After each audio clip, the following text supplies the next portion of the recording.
Hello everyone, welcome to Commerce Point. In this video, we will understand about basic concept of income tax. So, our study will based on govern of income tax. It means income tax को govern कौन करता है, determine category of persons, मतलब कि कितने प्रकार के person income tax के अंदर आते हैं, SSC and assessment year. It means SSC कौन होता है और असेसमेंट ईयर क्या होती है, और लास्ट में रेजिडेंशियल स्टेटस। सो हमारी जो स्टडी है वो इन 4 पॉइंट के ऊपर बेस होगी। Firstly govern of income tax. तो इनकम टैक्स एक्ट 1962 और income tax rule 1962 income tax को गवर्न करते हैं। इसका मतलब कि इनकम टैक्स के जितने भी रूल है और एक्ट है वो इनकम टैक्स एक्ट 1962 और रूल 1962 में दिए गए हैं। इसके अलावा फाइनेंशियल एक्ट जो कि हर एक साल फाइनेंशियल मिनिस्टर के द्वारा पार्लियामेंट में प्रेजेंट किया जाता है और प्रेसिडेंट की अप्रूवल मिलने के बाद में वो एक्ट बन जाता है और हर साल वो चेंज होता रहता है। इसको हम फाइनेंशियल एक्ट के नाम से जानते हैं। डिपार्टमेंट में नोटिफिकेशन और सर्कुलर जारी किए जाते हैं जिससे कि इनकम टैक्स के रूल या एक्ट या फिर फाइनेंशियल एक्ट में कोई बदलाव या कोई क्लैरिफिकेशन देना है तो नोटिफिकेशन और सर्कुलर के ज़रिए दिया जाता है। इसके अलावा जुडिशल डिसीजन जो कि कोर्ट के द्वारा या किसी जुडिशल अथॉरिटी के द्वारा दिए जाते हैं उसको हम जुडिशल डिसीजन के नाम से जानते हैं। सो ये जो पॉइंट है ये इनकम टैक्स को गवर्न करते हैं। Determine the category of person, इसका मतलब है कि इनकम टैक्स एक्ट में कितने प्रकार के पर्सन हैं, यानी कि इनकम टैक्स कितने प्रकार के पर्सन को असेस करता है। इसमें इंडिविजुअल का मतलब है कि वो मेल हो सकता है, फीमेल हो सकता है, या कोई माइनर हो सकता है, या किसी प्रकार का भी कोई भी नेचुरल पर्सन हो सकता है। एचयूएफ का मतलब होता है हिंदू अनडिवाइडेड फैमिली, मतलब कि एक ज्वाइंट फैमिली जो बिजनेस चलाती है उसको एचयूएफ के अंडर में असेस किया जाता है। कंपनी जो कि कंपनी एक्ट के अंडर में इस्टेब्लिश होती है या फिर किसी पार्लियामेंट एक्ट के अंदर में एज ए कंपनी इस्टेब्लिश होती है तो उसको कंपनी के नाम से असेस किया जाता है। फर्म जो कि कॉन्टैक्ट के रूप में होती है। एओपी मतलब एसोसिएशन ऑफ पर्सन जो कि एक मिला जुला आदमियों का समूह होता है।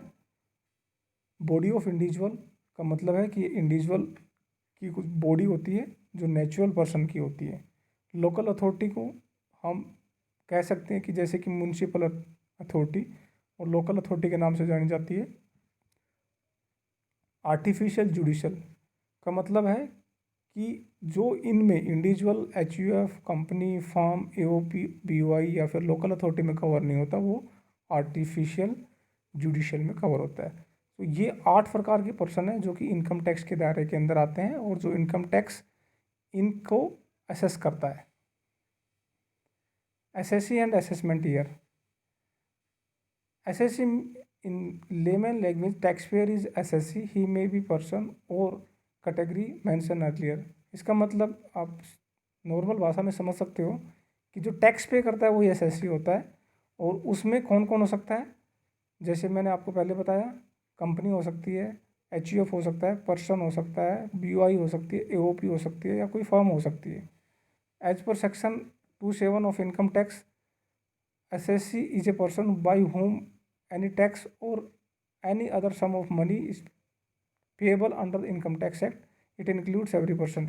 इसका मतलब यही हुआ कि जो इनकम टैक्स एक्ट के अंडर जो आप पेमेंट कर रहे हो या फिर इनकम टैक्स पे कर रहे हो वो उसको हम एसएससी के रूप में जानते हैं।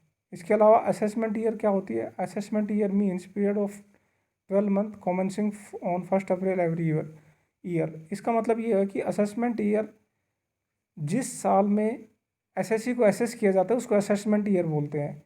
यानी कि एग्जांपल के लिए हम देखते हैं ये 1 अप्रैल यानी कि 2020 की 1 अप्रैल से लेकर तो 2021 की 31 मार्च तक के ईयर को हम असेसमेंट ईयर के नाम से जानेंगे, क्योंकि इस साल में हम एसएससी को असेस कर रहे हैं। और इसकी प्रीवियस ईयर क्या होगी, 2019-20।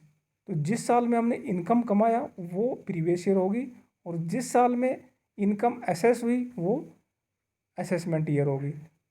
सेकंड पॉइंट यही बोलता है, previous year mean in which income is earn, मतलब इनकम कमाया है उसको हम, उस ईयर को हम प्रीवियस ईयर बोलेंगे।